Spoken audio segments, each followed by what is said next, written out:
Okay, so here's the deal. Netflix just dropped a new wave of content, and if you look close enough, there's a fascinating pattern hiding in plain sight. Let me explain why this week's releases feel like a deliberate experiment in audience psychology.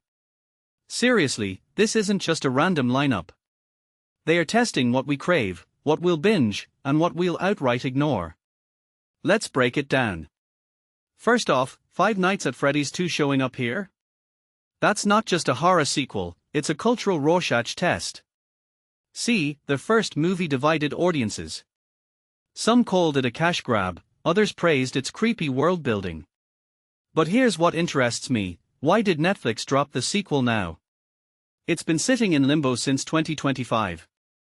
My theory? They are banking on their elevated horror trend. People aren't just watching jump scares, they want lore, mythology, theories to dissect. This isn't a movie, it's a TikTok challenge waiting to happen. Now contrast that with 8th grade. Bo Burnham's film is 6 years old, but its themes feel more relevant today. Let's unpack this: a socially anxious teen documenting her life through cringe YouTube vlogs? That's not just cute indie film territory. Burnham accidentally predicted the entire Gen Z mental health crisis. The fact that Netflix is re-promoting it now feels like a quiet nod to how little we've actually solved since 2018.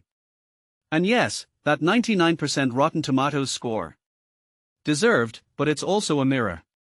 We're all still awkwardly fumbling through digital identities, just like Kayler. Then there's 100 Years of Solitude. Holy ambition, right? Adapting a Nobel Prize-winning novel is risky. Most streaming platforms would never touch magical realism at this scale. But Netflix isn't just making a show here, they are building cultural capital. This Spanish-language epic isn't for casual viewers, it's a trophy. They are saying, look, we can do prestige without sacrificing diversity. And honestly, it's working. The fact that Part 2 dropped with zero hype but still cracked the top 10 charts proves there's an underserved audience hungry for international storytelling. Let's talk Liam Neeson in the Land of Saints and Sinners. Classic, vengeful old man trope, sure. But what fascinates me is the release strategy. This film already launched globally months ago, why the delayed US rollout? My guess? Netflix wanted to weaponize FOMO. They let other regions create their hype, then dangled it in front of Americans like a "you missed this, catch up now" carrot. It's marketing genius, honestly. We're not just watching a movie, we're participating in a global conversation.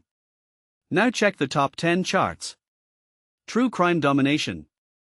Not shocking. But look closer, number 1 and number 2 are both new docuseries. Here's the twist: the Idaho murders beat last week's number 1 Ransom Canyon by 20 points. That's not just popularity, it's a hunger for trauma as entertainment. We're in a paradox where audiences want both escapism and grim reality. Netflix is feeding both sides, and it's working like a charm. Wait, but where's the comedy? The only laugh-out-loud entry is Ricky Gervais' Alley Cats at number 15. That says something about our collective mood, right? Even our humor is getting niche.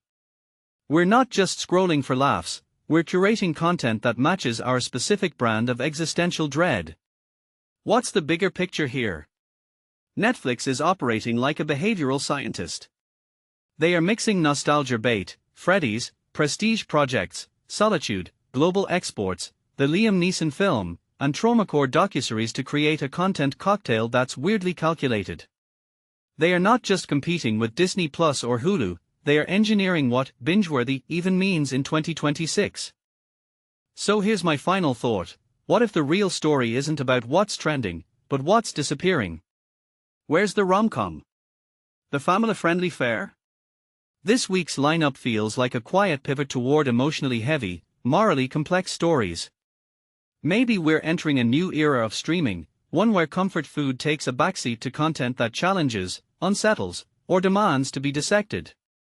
What do you think? Drop your theories below, because I'm definitely not the only one watching this unfold.